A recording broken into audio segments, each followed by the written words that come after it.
Have you ever been lying in bed at night, lights off, house quiet, and suddenly your thoughts won't stop racing? One moment you're trying to remember if you locked the front door, and the next you're thinking about a strange ache in your hip, a bill you forgot to pay, or how long it's been since your last checkup. It happens more often than most people talk about, especially after 70. And let me tell you, you are not alone in this. Many older adults experience anxiety, even if they never struggled with it when they were younger. And it doesn't always show up as panic or dramatic worry. Sometimes it's more subtle.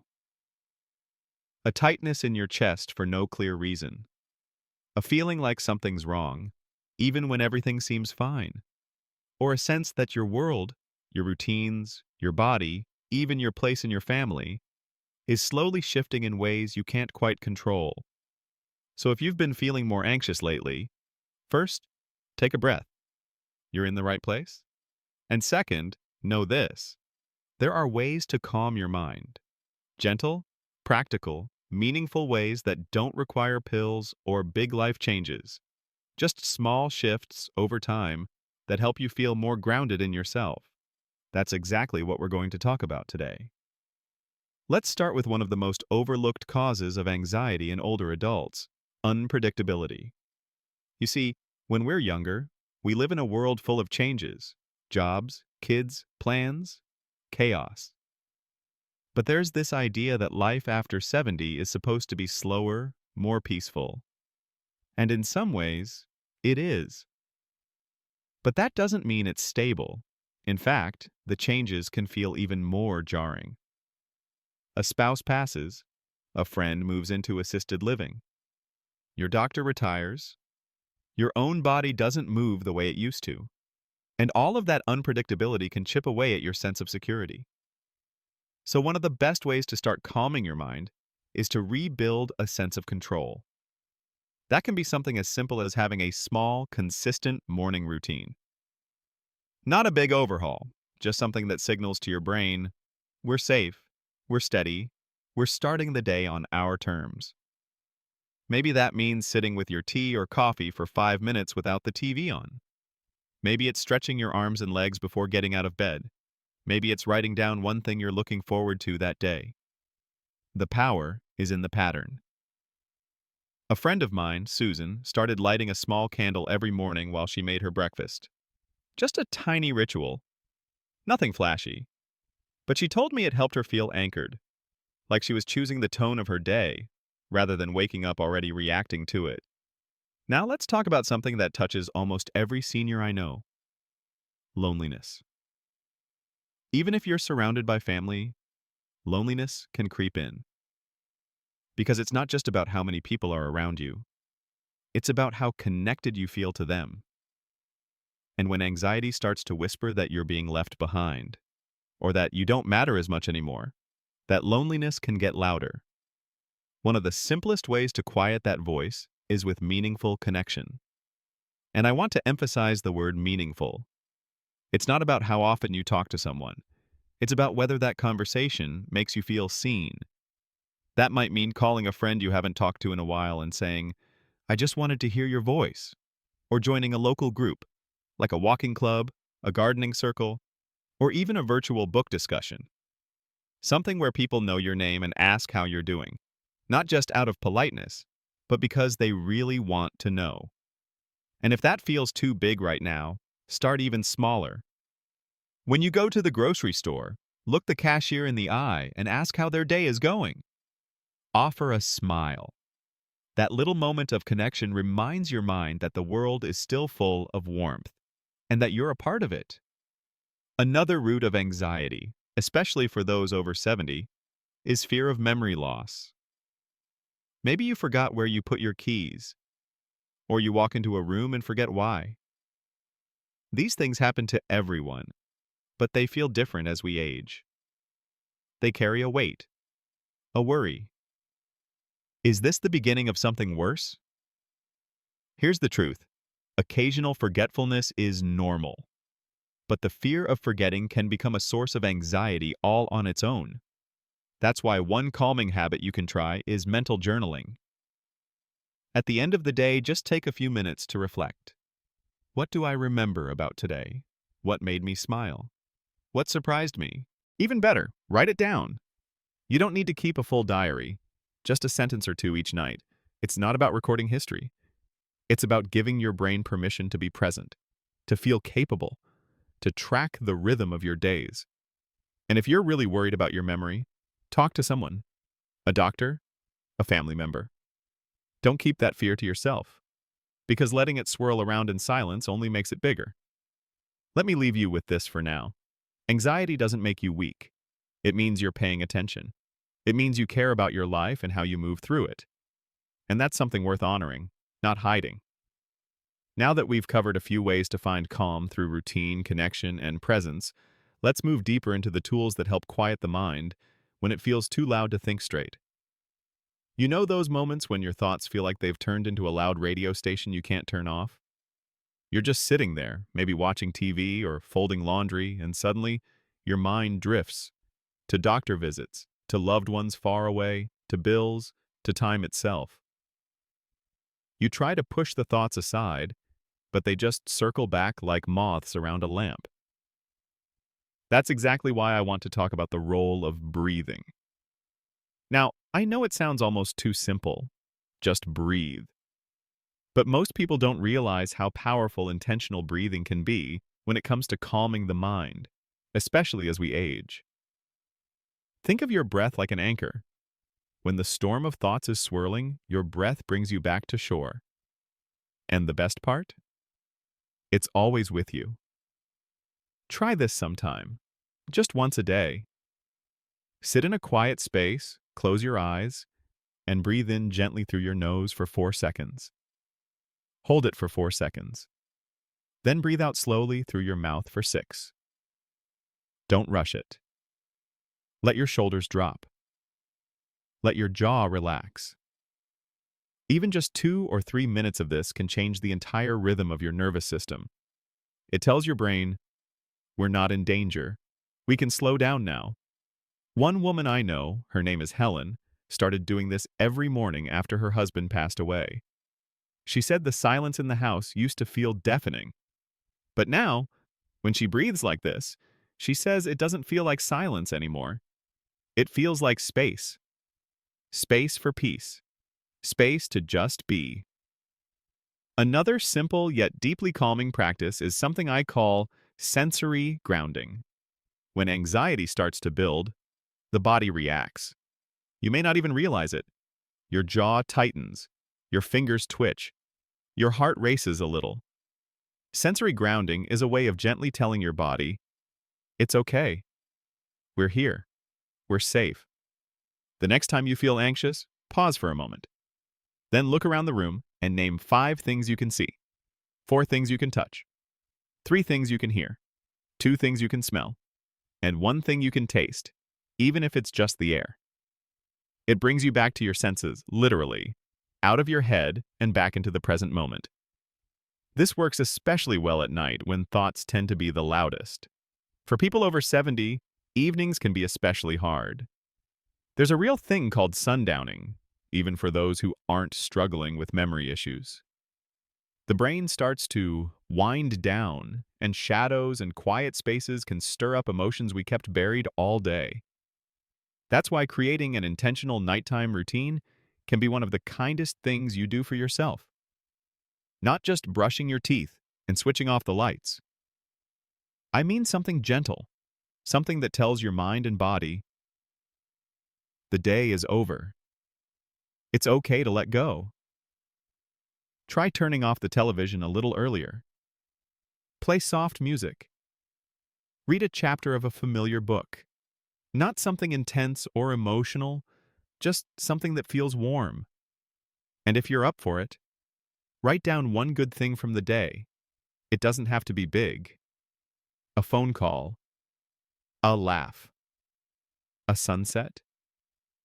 When your mind ends the day focused on something comforting, it's more likely to stay calm through the night. And if you do wake up at 2 a.m. with that buzzing feeling in your chest, be kind to yourself. Don't immediately worry about why can't I sleep. Instead, Treat it like a soft pause. Sit up, breathe, maybe sip some water, maybe hum quietly to yourself. Tell your body what it's forgotten. You're safe here. I remember a gentleman named Frank. He was a retired bus driver, always early to bed, early to rise. After his wife passed, he started waking up at 3 a.m. almost every night. At first, it drove him crazy, but then he started using that time to talk gently to himself, out loud. He'd say things like, "You're doing all right, Frank. You made it through yesterday. You'll make it through today, too." Eventually, he started sleeping through the night again. Not because his grief disappeared, but because he stopped trying to fight it alone. That's the thing about anxiety. It loses its grip when we meet it with compassion instead of resistance. You're not broken if you worry. You're not weak if you feel overwhelmed. You're just human. And being human after 70 comes with layers, some beautiful, some heavy. But every layer is a part of the story you're still writing. The last calming practice I'll share in this part of our conversation is movement. Not intense workouts, not rigid routines, just gentle, mindful movement. Walking in your garden, rocking in a chair, stretching your arms overhead and rolling your shoulders slowly. When the body moves, the mind finds rhythm. And when there's rhythm, there's relief. I know a woman who dances barefoot in her living room every morning to her favorite 1960s records. Just 10 minutes. She says it reminds her she's still alive, still full of music. So, if you can, find your movement. Let it be imperfect. Let it be yours. What matters isn't how long you do it. What matters is that you show up for yourself. Right now, take a moment. Just one. Close your eyes and say, softly under your breath or in your mind, "I am safe in this moment. I am enough just as I am." That little sentence? That's a gift to your nervous system. It helps your brain stop sprinting toward everything that could go wrong and finally take a seat in the present. And in this present, you are okay. You are not alone. And you are allowed to feel calm again. There's something powerful about realizing that peace doesn't come from fixing everything. It comes from learning how to live gently inside what's already true. That shift, from struggling to solve every worry to simply softening your relationship with it, can be life-changing, especially after 70. Because here's the quiet truth most people don't say out loud. Growing older brings losses, not just people, but roles, strength, a sense of certainty, and those losses don't always show up as grief.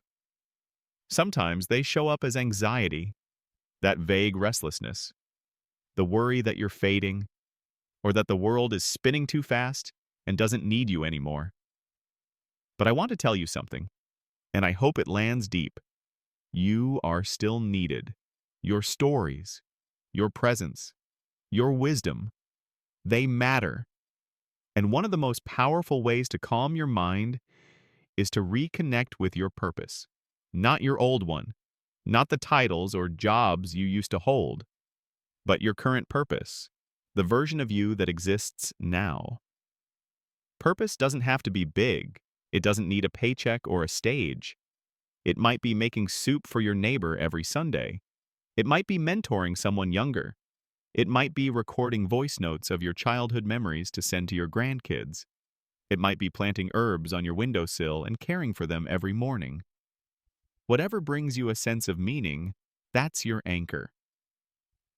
A man named Luis once told me he felt like he was just passing the time after he turned 75. His days felt slow, long, and colorless. Then one day, his granddaughter asked him to help her with a school project, something about family heritage. He ended up writing out pages of stories, memories, songs his parents used to sing. By the end, he'd filled an entire notebook. He gave it to her, and she cried. Now, he writes every day. Purpose came quietly, through a pencil, through remembering. When you feel anxious, sometimes it's not because something's wrong, but because something's missing. And often what's missing is that little thread of I still matter. So take a few minutes each day and ask yourself, what small thing can I offer the world today? Even if it's just a kind word. Even if it's just showing up.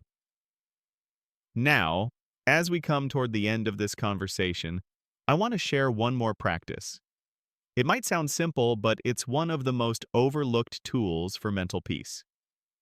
Gratitude, not the fluffy, write 10 things and smile kind. I'm talking about real grounded gratitude, the kind that sees both the pain and the joy and still chooses to say thank you. Because anxiety feeds on fear, but gratitude feeds your resilience. Try this. At the end of each day, find one thing, just one, that you're grateful for. Don't force it. Don't make it fancy. Just something real.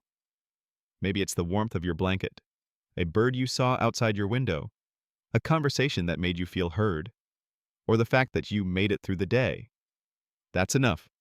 You can write it down, say it aloud, or just whisper it to yourself in the mirror. I knew a woman named Ruth who kept a little jar on her windowsill. Every night, she wrote a gratitude note and folded it into the jar. When she had hard days, and she had many, she'd pull one out and read it. It reminded her that even on the stormiest days, there had been light. And when she passed, her family read every single note. Hundreds of them. A lifetime of thankfulness captured in a glass jar. What if you started yours today? You see, calming your mind doesn't mean erasing all your worries. It means building a stronger, softer space inside yourself to hold them. Like a tree in the wind. It bends, but it doesn't break. And you, my friend, are that tree. You've lived through seasons that many will never understand. You've watched the world change. Faster than ever. You've lost people. You've adapted. You've kept going.